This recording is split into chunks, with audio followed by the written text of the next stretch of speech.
menurut ayat Quran dan hadis Nabi itu nanti ada bermacam-macam. Ada orang beriman itu yang dimasukkan surga. Ada orang beriman itu yang dimasukkan ke dalam surga. Ada orang beriman itu yang disebut penduduk surga. Kenapa lain-lain, Pak? Karena waktu di dunia amalannya juga lain-lain. Ada orang beriman yang masuk surga. Ini paling murah tiketnya. Mau masuk surga?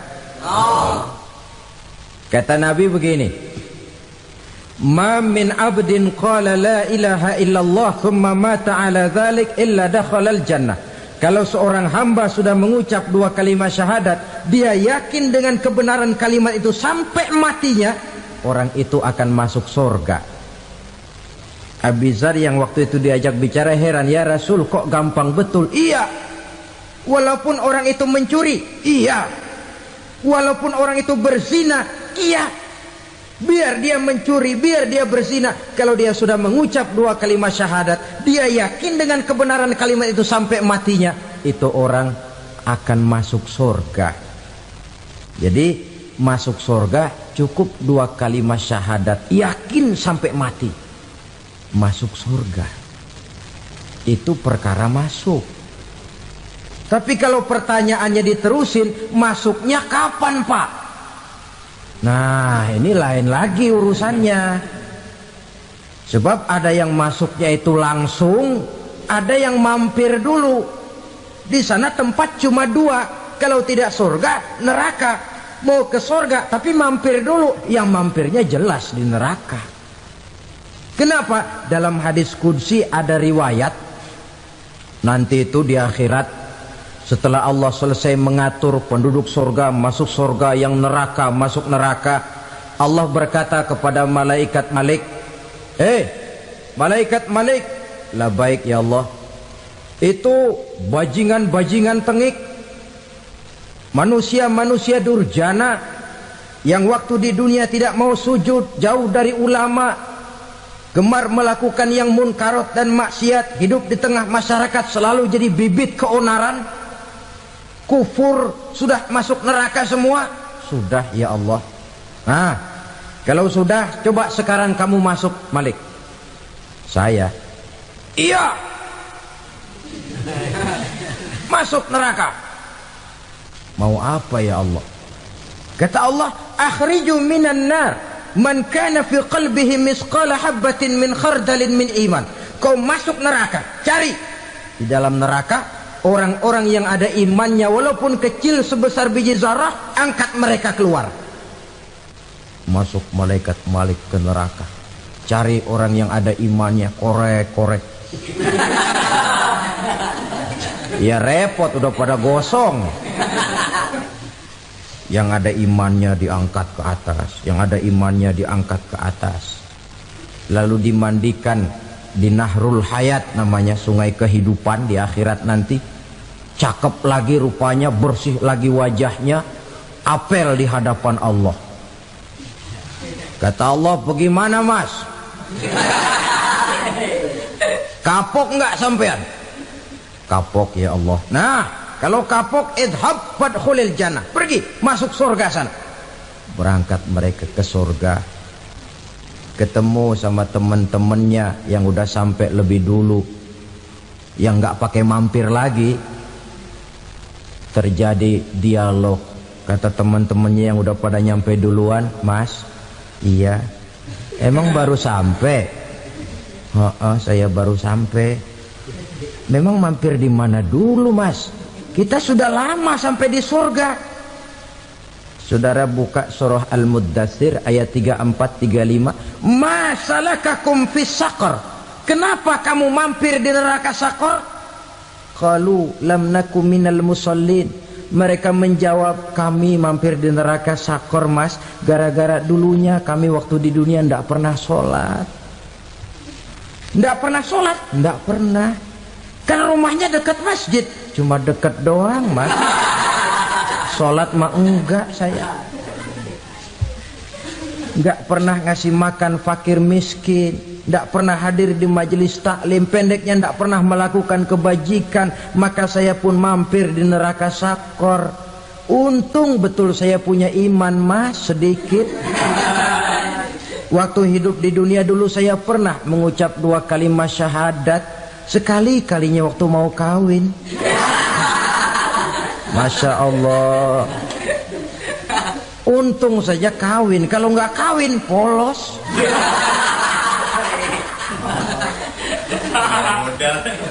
Itu juga pengulu sudah setengah mati ngajarin. Asyhadu alla, asyaduaan, asyaduaan.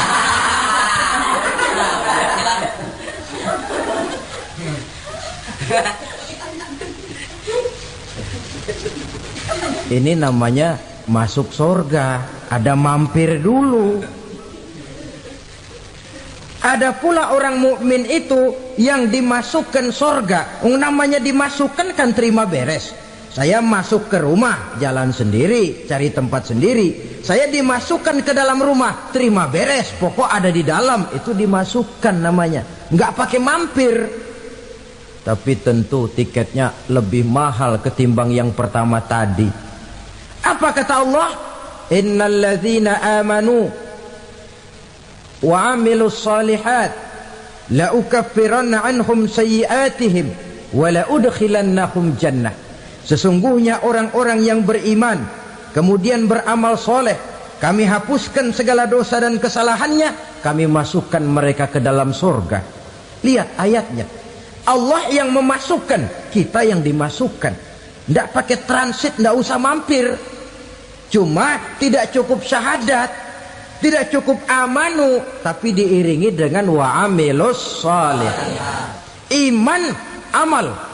Tidak cukup syahadat, lalu dibuktikan dia sholat, dia zakat, puasa, lalu dia melakukan berbagai macam kebajikan. Ini yang menyebabkan dia tidak pakai mampir di tempat yang bernama sakor. Lalu ada pula orang mukmin itu yang disebut penduduk surga. Wah, ini sudah VIP ini. Ashabul jannah, penduduk surga. Siapa mereka? Kata Allah, innal ladzina amanu summa istaqamu fala khaufun 'alaihim wala hum yahzanun ulaika ashabul jannah hum fiha khalidun. Sesungguhnya orang-orang yang beriman lalu istiqamah, tetap dalam melaksanakan perintah Allah, tidak goyang, tidak labil tapi stabil, istiqamah, mereka tidak takut dan tidak bersedih hati. Merekalah penduduk surga. Iman, istiqamah. Tidak punya duit, sembayang. Banyak duit, sembayang. Miskin, sembayang. Kaya, tetap sembayang. Istiqamah. Kadang orang kalau susah rajin ke masjid, banyak duitnya ngelihat masjid melengos. Waktu miskin hamba Allah, setelah kaya jadi hamba harta. Bergeser, tidak ada nilai istiqomahnya. Saudara-saudara, dengan begitu penduduk neraka itu dua. Ada penduduk permanen, ada penduduk yang semi permanen. Yang semi permanen orang-orang beriman yang mempunyai dosa besar. Mereka masuk ke neraka untuk menerima azab sesuai dengan dosanya. Bila selesai masa azab itu, mereka akan diangkat untuk ditempatkan kembali ke dalam surganya Allah Subhanahu wa ta'ala. Nah, dikala itulah saudara-saudara, ada yang disebut syafaat dari Rasulullah Sallallahu Alaihi Wasallam. Tapi tentu jangan lupa, syafaat ini ibarat kain menambal dia. Kita punya kain bolong-bolong sedikit, syafaat yang menambal. Solat kita ada kurang dikit, sedekah kita ada campur riak dikit, amalan kita ada tidak karena Allah dikit, kita berharap syafaat. Jadi biarlah kain masih bolong-bolong, yang penting punya kain. Tapi kalau kainnya tidak ada, yang ditambal apanya? Sholat tidak, puasa tidak, zakat tidak, berharap syafaat saja. Ya, terlalu berlebihan itu. Saudara hadirin yang saya hormati, apabila selesai proses penghisaban, proses penghitungan, maka dikala itulah manusia terbagi dalam dua kelompok besar. Fariqun fil jannah wa fariqun fis sa'ir. Sekelompok orang-orang beruntung yang masuk ke dalam surga, dan sekelompok lagi masuk ke dalam neraka. Ibu-ibu, saudara-saudara kaum muslimin rahimakumullah. Pada pertemuan yang lalu sudah saya jelaskan bahwa hidup selalu berakhir dengan kematian. Apabila datang kematian menimpa seseorang, datanglah kiamat baginya. Itu yang disebut dengan kiamat kecil. Hakikatnya mati adalah perpindahan dari kehidupan di dunia ini menuju kehidupan di alam barzakh. Menunggu kita di alam barzakh sampai datangnya saat kiamat. Entah 10 tahun, entah 100 tahun, entah 1000 tahun, hanya Allah saja yang maha tahu. Adapun orang-orang beriman yang melakukan amal kebajikan dalam kehidupan di dunia ini, masa penantian yang lama di alam barzakh buat mereka sebentar saja. Tetapi bagi orang-orang kafir yang ingkar, yang tidak beriman kepada Allah, yang hidup di dunia cuma menumpuk-numpuk dosa, tentu penantian di alam barzakh akan merupakan waktu yang sangat lama. Bukankah dalam kehidupan kita waktu itu memang relatif? Contoh misalnya, bagi pemuda-pemudi yang sedang duduk asyik memadu cinta, waktu 4-5 jam saja rasanya cuma 4-5 menit. Tenggelam oleh keasikan. Tapi buat orang yang berbaring di rumah sakit, meratap di balik-balik apa itu tembok derita kata lagu, di balik dinding-dinding penjara, sehari bagai seminggu, seminggu rasa sebulan, sebulan boleh jadi rasa setahun. Penantian yang sangat lama. Kapan kiamat itu akan datang? Ini rahasia Allah. Jangankan kita yang orang awam, baginda Nabi sendiri tidak diberitahu oleh Allah kapan kiamat itu akan terjadi. Tetapi sungguh pun demikian, banyak hadis-hadis yang menjelaskan ciri atau tanda-tanda datangnya kiamat. Nah, kalau sudah bicara soal tanda, tanda kiamat itu ada dua. Pertama yang disebut alamatus sughra, tanda-tanda kecil. Ini waktunya masih ada tenggang. Ada yang dinamakan alamatul kubra, tanda-tanda besar. Artinya kiamat sudah diambang pintu. Apa tanda-tanda kecil dari datangnya hari kiamat itu? Misalnya kata Nabi, apabila ilmu sudah diangkat oleh Allah, artinya apabila ulama sudah banyak wafat, minat orang belajar agama berkurang, lalu kebodohan nampak merajalela di mana-mana, zina dikerjakan secara terbuka, minuman-minuman keras jadi kebanggaan, itu termasuk di antara tanda-tanda kecil terjadinya hari kiamat. Apalagi misalnya iza waladatil ammatu rabbataha, apabila budak sudah melahirkan tuan.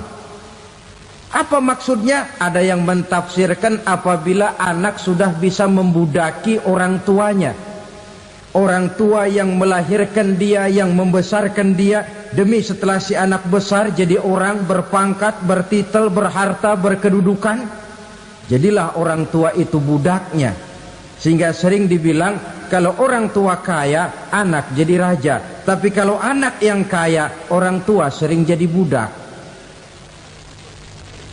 Apalagi munculnya fitnah yang bergelombang, timbul perang antara dua bangsa yang besar, waktu berjalan terasa sangat pendek sekali. Itu merupakan tanda di antara tanda-tanda kiamat. Termasuk di dalamnya sulit membedakan mana laki, mana perempuan. Kan kalau tanda-tanda kayak begini sekarang sudah banyak kita lihat kan. Ulama banyak wafat, penggantinya sulit. Zina dikerjakan berterang-terangan, minuman keras jadi kebanggaan, banyak anak membudaki orang tuanya, sulit membedakan mana laki mana perempuan. Kadang-kadang dari belakang kita lihat perempuan bener, begitu kita colek nengok jenggotan.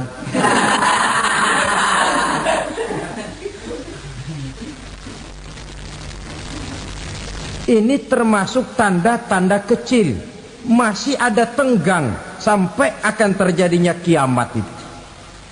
Nah, yang dimaksud dengan tanda-tanda besar, ini tanda besar artinya kiamat sudah diambang pintu.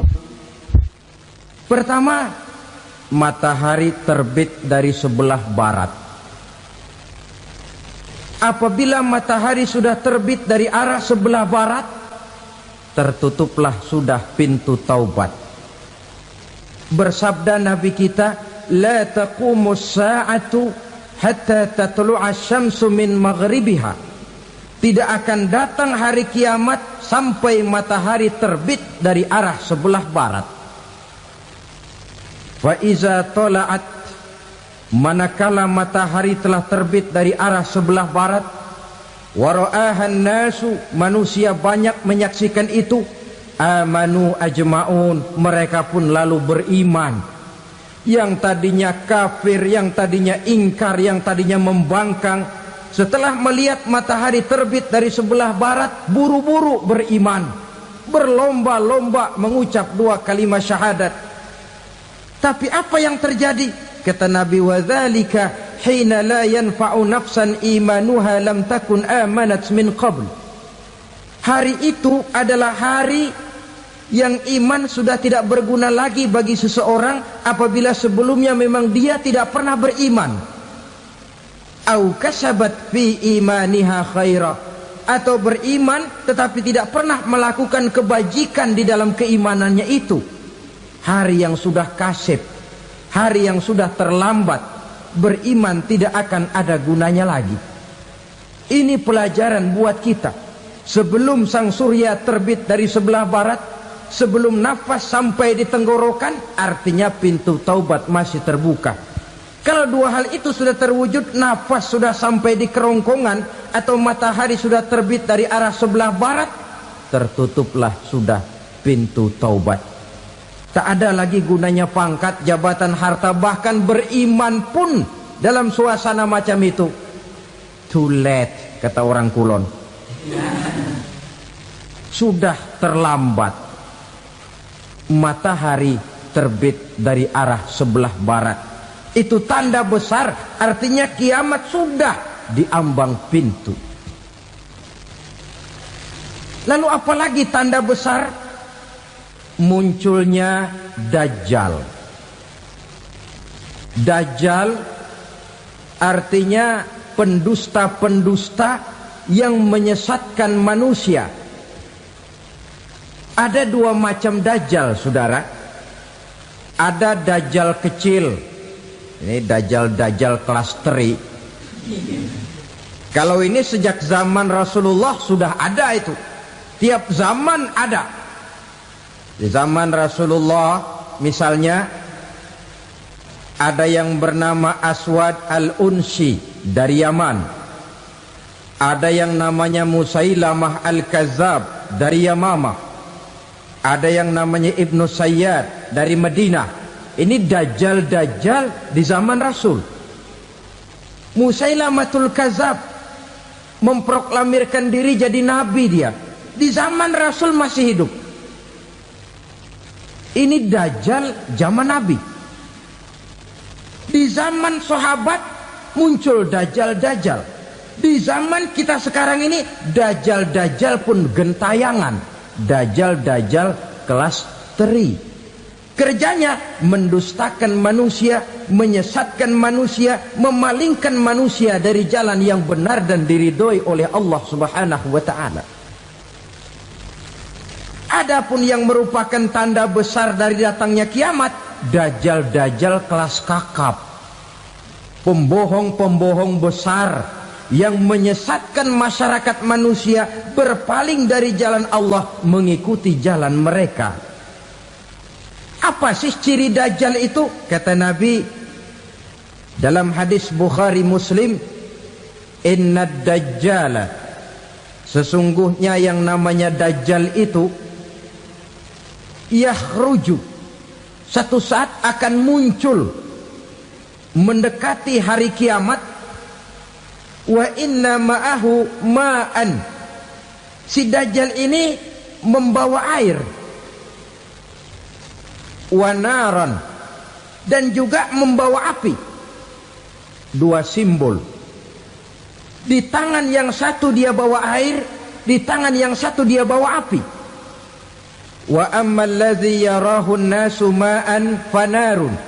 Adapun yang orang banyak lihat air, hakikatnya adalah api. Yang dilihat api, hakikatnya adalah air. Oleh sebab itu, kalau api yang ditawarkan, ambillah air. Kalau air yang ditawarkan, pilihlah api. Maksudnya apa ini? Ini bahasa simbol, saudara-saudara. Dajjal bicaranya seolah-olah untuk kepentingan manusia. Menawarkan surga. Surga yang dia tawarkan hakikatnya neraka. Hai manusia, kalau kau mau bahagia, jangan dekat-dekat dengan agama. Solat itu tidak efektif dan efisien, tidak produktif dari segi ekonomi itu. Menghadiri majelis taklim cuma buang-buang waktu. Tahajud, tasbih, tahlil, baca Quran, apa itu? Pekerjaan mubazir saja. Hidup ini cuma sekali, masa yang cuma sekali, manfaatkan dengan sebaik-baiknya. Mumpung, dibawanya sifat mumpung tetapi dalam pengertian yang sangat negatif. Bicaranya seolah-olah untuk kepentingan manusia, tetapi sebenarnya menjerumuskan manusia. Menawarkan air tapi sebenarnya api. Menawarkan api tapi hakikatnya air. Buat apa kamu sholat? Buat apa kamu bayar zakat? Buat apa kamu puasa? Surga yang dicanangkan dajjal hakikatnya neraka. Neraka yang digambarkan dajjal pada dasarnya adalah surga. Jadi memutarbalikkan fakta itu kerjaan dajjal. Yang hak jadi batil, yang batil dibilang hak, yang benar jadi salah, yang salah malah jadi benar. Tuntunan disuruh jadi tontonan, tontonan malah menjadi tuntunan. Itu pekerjaan dajjal profesinya. Zamannya Nabi Adam, dajjalnya kan iblis. Betul? Betul. Apa sih gang kerayuan iblis itu? Allah setelah menciptakan Nabi Adam kan bilang, Adam, kau dan istrimu Hawa tinggal di surga ini. Seluruh fasilitas yang ada di surga persilahkan kau nikmati. Satu yang tidak boleh, jangan coba-coba dekati pohon khuldi. Dekat saja jangan, apalagi sampai memetiknya. Datang dajjal yang namanya iblis ini. Adam, kamu tahu nggak kenapa tidak boleh makan buah khuldi? Ya nggak tahu, pokoknya saya dilarang. Bodoh kamu Dam. Khuldun artinya kekal. Kalau kamu makan itu buah, kau akan kekal di surga buat selamanya. Allah tidak kepengen, maka dilarang kamu makan buah khuldi. Kalau kau ingin kekal di surga Adam, makan saja. Saya bicara begini ini untuk kepentingan kamu Adam. Ini kan ciri-ciri Dajjal. Bicaranya sih seolah-olah untuk kepentingan Nabi Adam, hakikat sebenarnya menjerumuskan Nabi Adam supaya ingkar dan melanggar larangan dari Allah Subhanahu wa ta'ala. Jadi setelah muncul Dajjal, timbul kekacauan-kekacauan di masyarakat. Banyak yang terpengaruh, terpedaya dan terpesona. Termasuk mereka yang memproklamirkan diri jadi nabi, mereka yang memproklamirkan diri jadi rasul di zaman sesudah Rasulullah wafat. Itu adalah Dajjal. Maka saya ingatkan, kalau di zaman kita sekarang ini ada orang ngaku jadi nabi, ada orang ngaku jadi rasul, biar bahasa Arabnya kental, Quran hafal, hadis ribuan hadis hafal, biar pakai serban sampai menyengser ke tanah, bahasa Arabnya fasih, tapi dia mengaku jadi nabi, jadi rasul, kita umat Islam wajib tidak percaya. Wajib untuk tidak percaya. Itulah Dajjal zaman kita sekarang ini. Tidak mustahil mereka datang mempengaruhi orang awam supaya berpaling dari Rasulullah, mengikuti mereka. Nah, di akhir zaman nanti, mendekati hari kiamat, Dajjal ini muncul. Dajjal kelas kakap, menyesatkan masyarakat manusia untuk berpaling dari Islam, mengikuti seruan mereka. Apalagi di antara datangnya kiamat itu, tanda yang besar itu, turunnya Nabiullah Isa Al-Masih, putra Maryam. Menurut berbagai hadis yang sahih, Nabi Isa Al-Masih nanti akan turun lagi. Tidak membawa risalah yang baru, tapi meluruskan risalah Islam ini yang telah banyak ditinggalkan oleh masyarakat. Bahkan ada hadis menjelaskan beliau akan membunuh Nabi, mematahkan kayu-kayu salib, lalu melaksanakan haji dan umrah mengikuti syariat Nabi Muhammad, bukan membawa agama baru.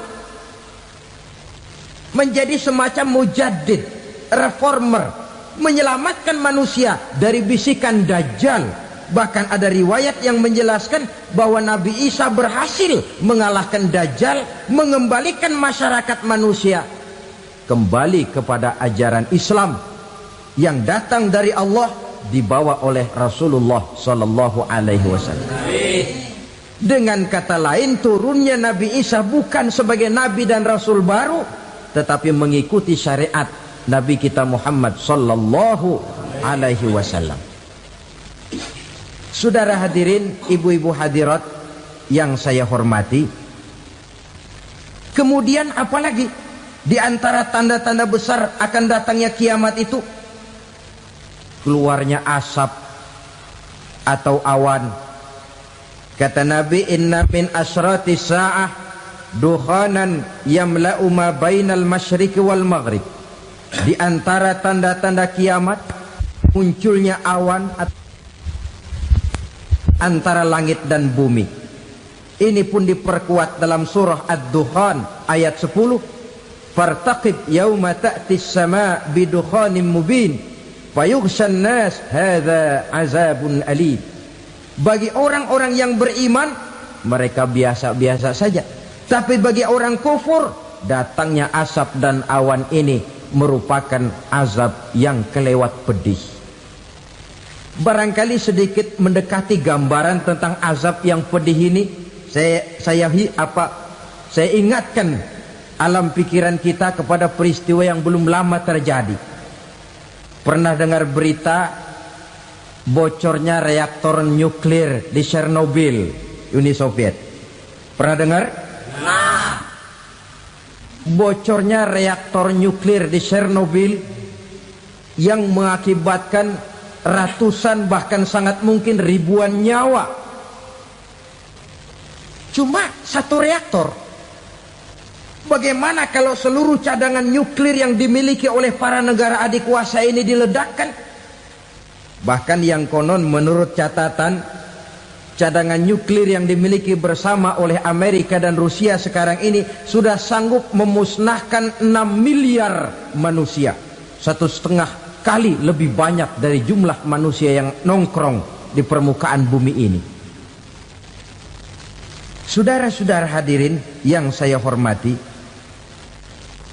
lalu saat mendekati hari kiamat, apalagi tandanya setelah Nabi Isa wafat, pada saat turunnya yang kedua kali,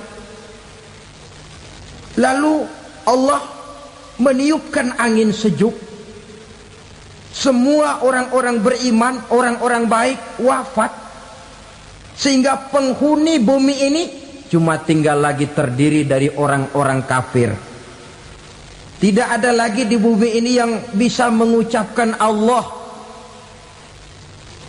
Sehingga dalam hadis qudsi itu ada keterangan, innallaha azza wa jalla yaqulu li Israfil. Allah pernah pesan kepada malaikat Israfil, kata Allah, Israfil, idza sami'ta qailan yaqul Allah Allah fa akhirin nafakh 40 sanatan ikraman liqailiha. Hai Israfil, apabila kau dengar di permukaan bumi masih banyak orang yang mengucapkan Allah Allah, maka tunda sangkakala kiamat itu 40 tahun. Untuk apa? Ikraman liqailiha, menghormati orang yang mengucapkan Allah Allah itu. Wah, jadi karena sekarang masih banyak yang mengucapkan Allah, besar hatilah kita, masih jauh kiamat itu. Tapi jangan lupa, kiamat pribadi, kiamat kecil itu yang gak kita sangka-sangka. Ajal datang mencabut nyawa, itu kiamat pribadi, dan itu yang pasti kita hadapi, dan itu yang membuat kita tidak boleh bersikap main-main di dalam kehidupan sekarang ini. Saudara hadirin yang saya hormati, tidak ada lagi orang-orang muslim. Seluruh penduduk dunia ini kafir. Lalu terciptalah struktur sosial yang berlandaskan prinsip hidup semau gue. Bakal terjadilah prinsip di mana yang kaya menyantap yang miskin, yang kuat menindas yang lemah.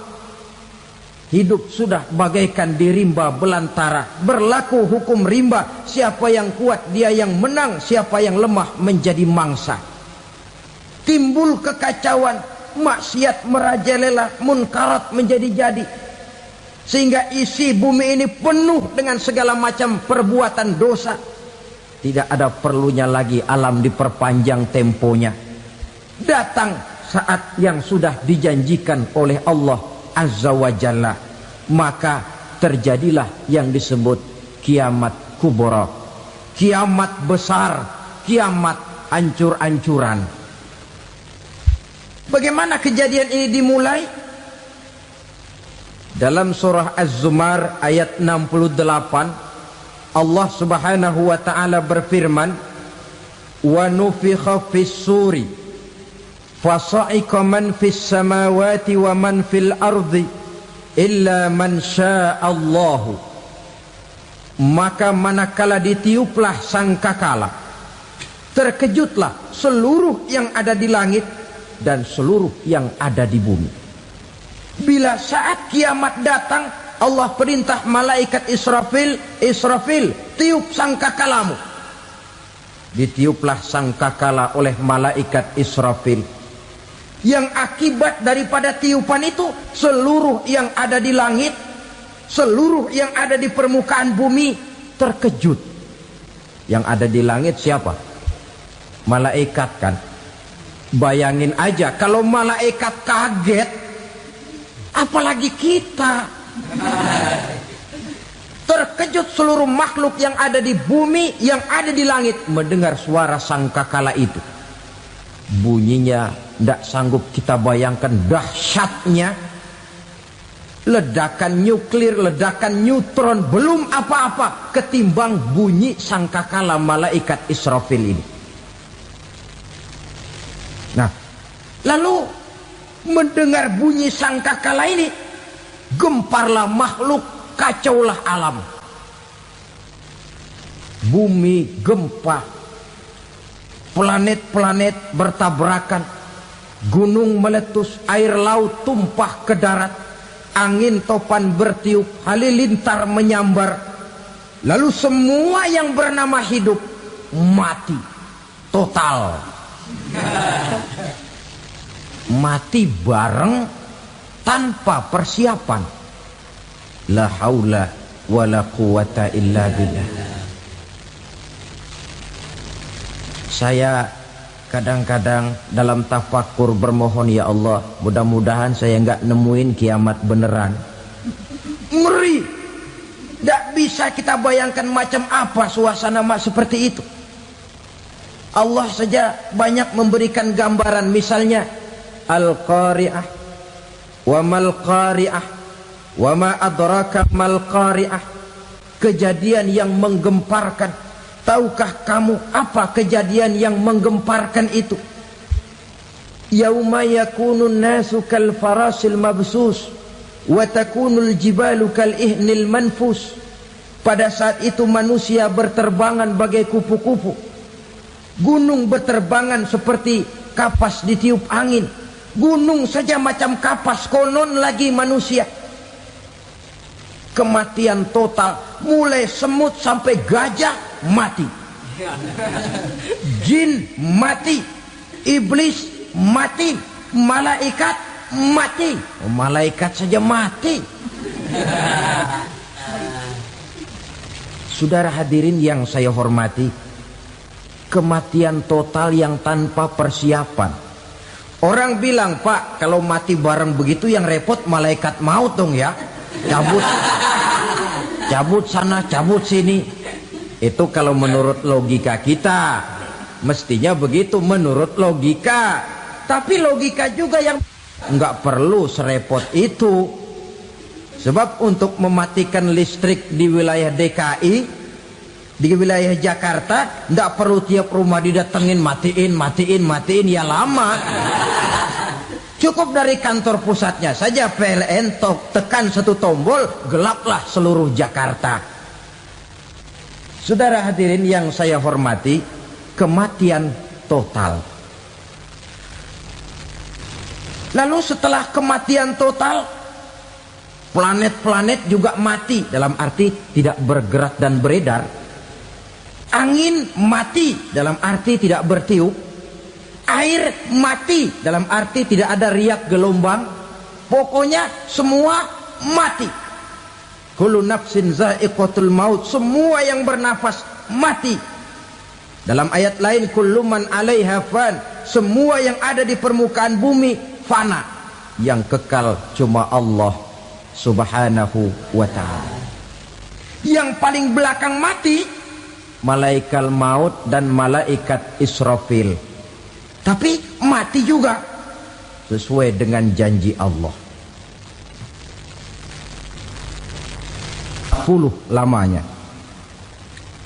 Tidak dijelaskan oleh Abi Hurairah 40 jam, apa 40 hari, apa 40 tahun. Hadis-hadis cuma menyebutkan 40 saja. Sunyi alam, yang tinggal cuma Allah saja lagi. Ketika itu Allah berseru-seru, katanya, limanil mulkul yauma, siapa para penguasa hari ini? Mana itu raja-raja dan penguasa yang dulu mengaku jadi Tuhan? Fir'aun, mana Fir'aun sekarang? Yang dulu jadi raja, merasa berhasil, sombong, lalu tidak mau turun-turun dari kekuasaannya, sampai kepada puncak kekurang ajarannya mengangkat diri jadi Tuhan. Mana itu Fir'aun? Namrus, mana sekarang Namrus? La ilaha illa ana, ternyata tidak ada Tuhan lain selain daripada aku, kata Allah. Proses kemudian, saudara-saudara, turunlah hujan dari langit. 40 lamanya hujan itu. Tidak jelas juga 40 jam apa 40 hari. Setelah air turun membasahi, datanglah tiupan sangkakala yang kedua. Semua yang bernama mati bangkit dari kuburnya masing-masing. Ini yang disebut Yaumul Ba'thi, hari kebangkitan. Allahu Akbar. Pada saat kita bangkit dari kubur kita masing-masing, kumpul di padang mahsyar namanya. Bayangin aja, saya sendiri nggak sanggup bayangin. Manusia sejak zaman Adam sampai zaman kiamat kumpul bareng di tempat sama. Berapa banyaknya itu?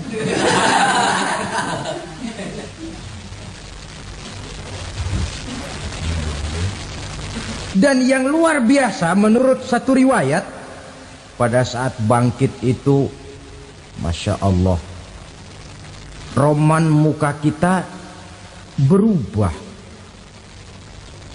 disesuaikan dengan amalan kita waktu di dunia ini. Barang siapa yang waktu di dunia amalannya itu amalan tikus,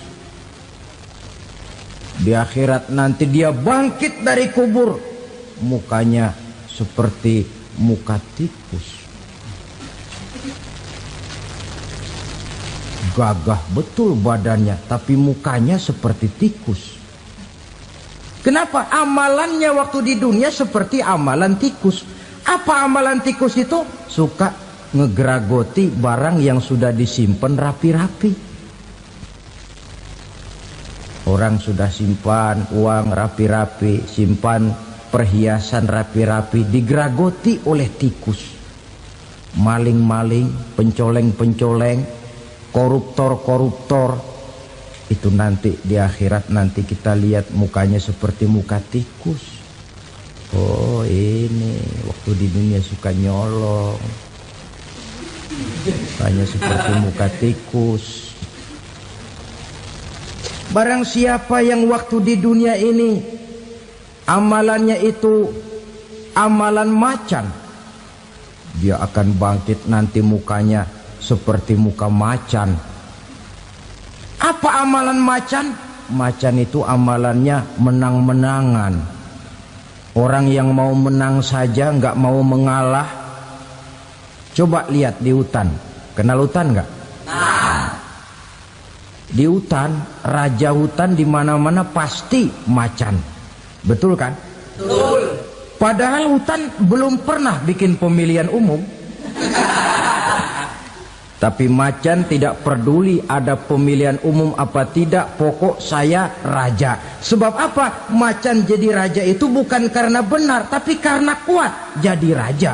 Setelah dia jadi raja, rakyat hutan yang mesti dilindungi malah dimakan oleh raja macan.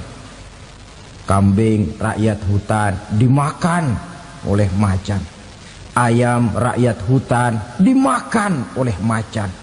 Itu nanti kita lihat di akhirat itu mukanya seperti muka macan, gagah betul. Lalu barang siapa yang di dunia ini amalannya itu seperti amalan anjing, nanti dia punya muka seperti muka anjing. Apa amalan anjing? Pertama, anjing itu kalau disuruh jaga rumah, dia tidak bisa membedakan mana maling, mana tamu. Biar yang datang maling, kalau bawa tulang, anjing kalem. Yang kedua, anjing itu akan setia kepada siapa saja yang memberinya roti. Siapa yang memberinya roti, itulah majikannya.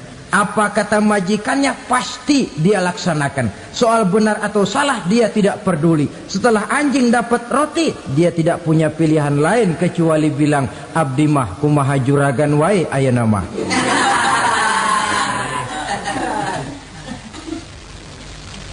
Saudara hadirin yang saya hormati, berkumpul di padang mahsyar, tiap orang sibuk dengan persoalannya masing-masing. Matahari waktu itu didekatkan oleh Allah. Panas luar biasa. Ada yang saking panasnya itu mencucurkan peluh keringat sampai sebatas mata kakinya. Ada yang keringatnya sampai sedengkulnya. Ada yang keringatnya sampai sepusatnya. Ada yang keringatnya mengalir sampai sebahunya. Ada yang kelelap oleh keringatnya sendiri. Sementara orang di sampingnya enggak apa-apa. Bergantung lagi amalan dia waktu di dunia ini. Saudara-saudara, sebagian orang dalam kepanikan padang mahsyar berombong-rombong datang mereka menghadap Nabi Adam. Ya Adam, anta abal bashar. Hai Adam, Tuhan adalah bapak moyang manusia. Kami sebentar lagi akan disidang, dimintakan pertanggungan jawab. Tolonglah kami, hai Adam. Kata Nabi Adam, jangankan nolongin sampean, saya sendiri tanggung jawab di hadapan Allah ketika dulu tidak boleh makan khuldi, saya serobot. Sudahlah, urus diri masing-masing saja, nafsi. Begitu kata Nabi Nuh, begitu kata Nabi Ibrahim. Tiap orang bertanggung jawab sendiri-sendiri. Ketika itulah saudara-saudara, nikmatnya menjadi umat Nabi besar Muhammad sallallahu alaihi wasallam. Sebab apa? Walaupun menurut abjad kita ini umat paling belakang, paling belakang kita ini toh, karena Nabi Muhammad adalah Nabi akhir, tapi akan dihisap lebih dulu, lewat di atas sirat lebih dulu, masuk surga lebih dahulu ketimbang umat-umat belakangan. Ketika Rasul mendekati ajal, beliau tanyakan itu kepada malaikat Jibril. Malaikat Jibril berkata, Muhammad jangan khawatir, Allah sudah berjanji, inni haramtul jannata ala sairil anbiya hatta tadkhulaha anta wa haramtuha ala sairil umami hatta tadkhulaha ummatuka. Surga aku haramkan buat seluruh nabi kecuali kalau engkau Muhammad sudah masuk ke dalamnya, dan surga aku haramkan buat seluruh umat kecuali kalau umatmu Muhammad sudah masuk ke dalamnya. Logikanya, walaupun menurut abjad kita umat paling belakang, bakal dihisap paling dulu, lewat di atas sirat paling dulu, masuk surga paling dulu, kalau mampir ke neraka juga paling dulu. Ya resiko. Jangan mau enaknya aja paling dulu. Saudara hadirin yang saya hormati, setelah masa kebangkitan itu jangan dikira begitu bangkit langsung diperiksa. Masih menunggu menanti ribuan tahun perhitungan padang mahsyar untuk sampai kepada proses yang disebut yaumul hisab, hari perhitungan. Seorang demi seorang bakal dipanggil. Bayangkan saja, kita se-RT saja di absen, kadang-kadang perlu waktu lama. Ini manusia sejak zaman Nabi Adam sampai datang hari kiamat, satu demi satu disidang di hadapan Qadhi Rabbul Jalil. Status sosial copot sudah waktu itu. Yang pernah jadi hartawan di situ tidak lagi kelihatan kehartawanannya. Yang pernah jadi jenderal tidak lagi dipanggil jenderalnya. Yang ustadz tidak lagi dipanggil al-mukarramnya. Seluruh status sosial selesai. Dipanggillah kita seorang demi seorang menghadap Qadhi Rabbul Jalil. Bagaimana proses penghisaban itu? Pertama, proses tanya jawab. Di antaranya ada hadis menyatakan, lan tazula qadama 'abdin yaumal qiyamah hatta yus'ala an arba'i khisalin. Besok di hari kiamat tidak akan bergeser telapak kaki seorang hamba sampai dia ditanya lebih dulu tentang 4 persoalan. Tentang ilmunya, kemana ilmu itu diamalkan. Tentang umurnya, di mana umur itu dihabiskan. Tentang masa mudanya, kemana masa muda itu dipakai. tentang hartanya, dari mana harta itu didapat dan kemana harta itu dibelanjakan. Ini termasuk proses tanya jawab. Jadi kalau istilah pengadilan dunia, nama Fulan bin Fulan. Kamu waktu di dunia diberikan umur panjang untuk apa? Pernah mengalami masa muda, kemana kau habiskan masa remajamu? Kau diamanahkan ilmu, dengan apa ilmumu kau amalkan? Kau diberikan harta, dari mana harta kau dapat, kemana kau belanjakan?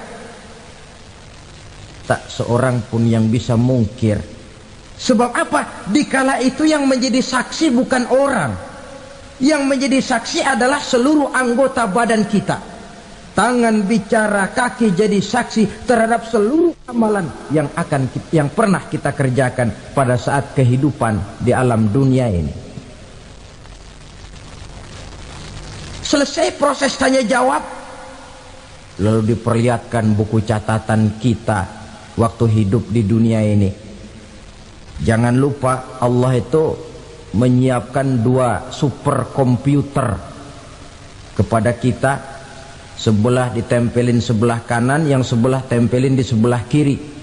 Komputer itu namanya Raqib dan Atid, 2 malaikat yang apabila baik kita lakukan, refleks saja akan menulis kebajikan kita.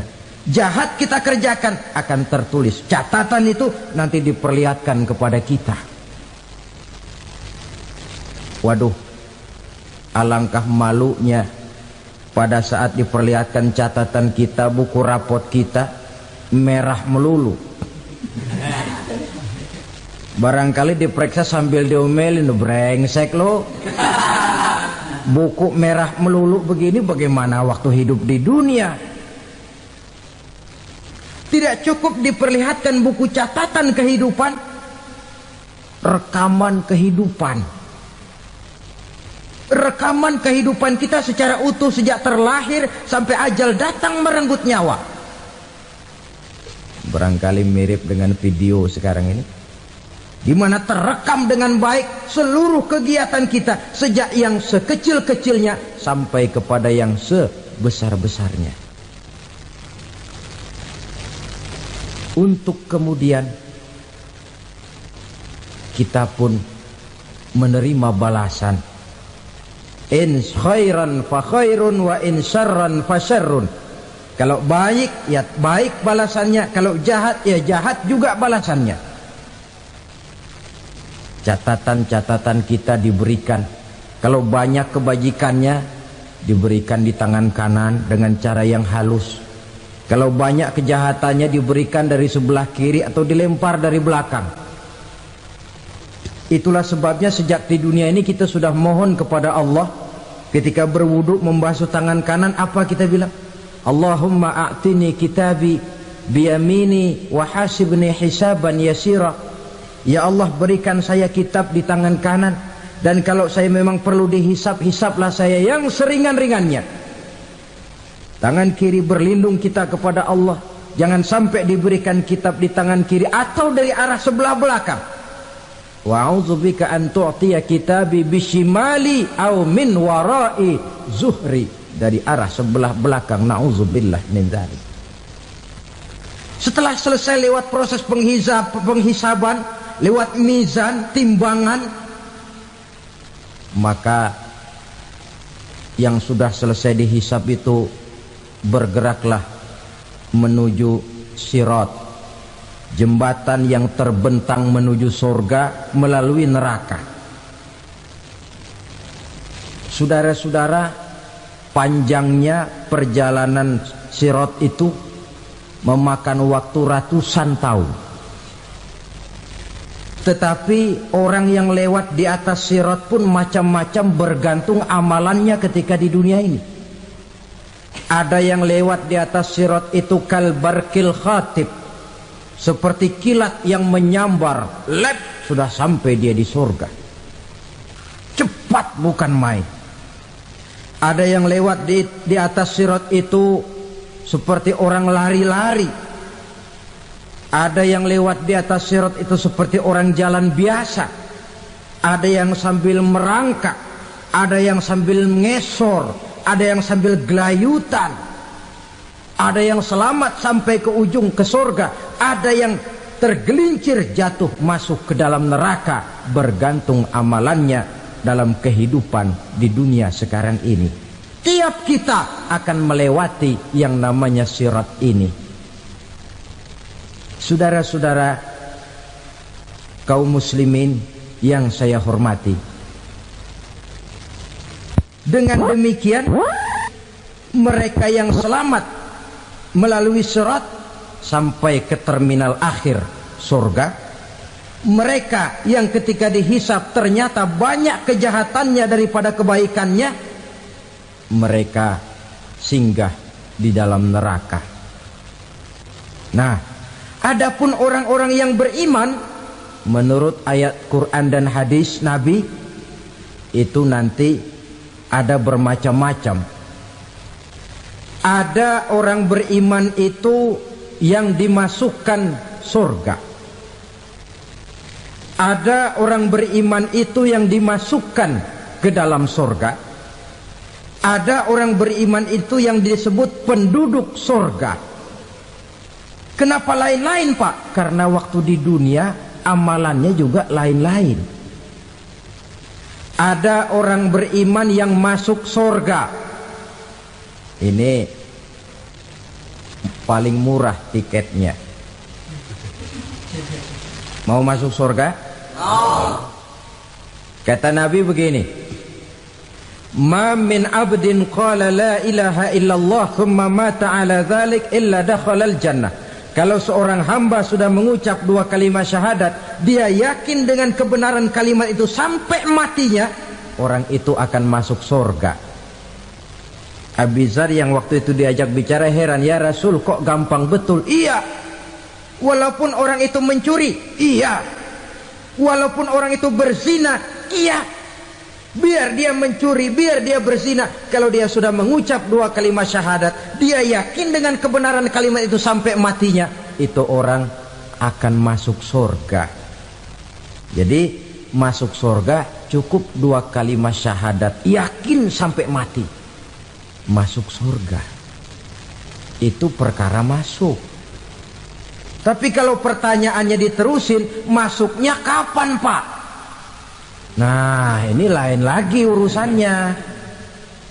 Sebab ada yang masuknya itu langsung, ada yang mampir dulu. Di sana tempat cuma dua, kalau tidak surga, neraka. Mau ke surga tapi mampir dulu, yang mampirnya jelas di neraka. Kenapa? Dalam hadis qudsi ada riwayat, nanti itu di akhirat, setelah Allah selesai mengatur penduduk surga masuk surga, yang neraka masuk neraka, Allah berkata kepada malaikat Malik, malaikat Malik, labaik ya Allah, itu bajingan-bajingan tengik, manusia-manusia durjana yang waktu di dunia tidak mau sujud, jauh dari ulama, gemar melakukan yang munkarat dan maksiat, hidup di tengah masyarakat selalu jadi bibit keonaran, kufur, sudah masuk neraka semua. Sudah ya Allah. Nah, kalau sudah, coba sekarang kamu masuk, Malik.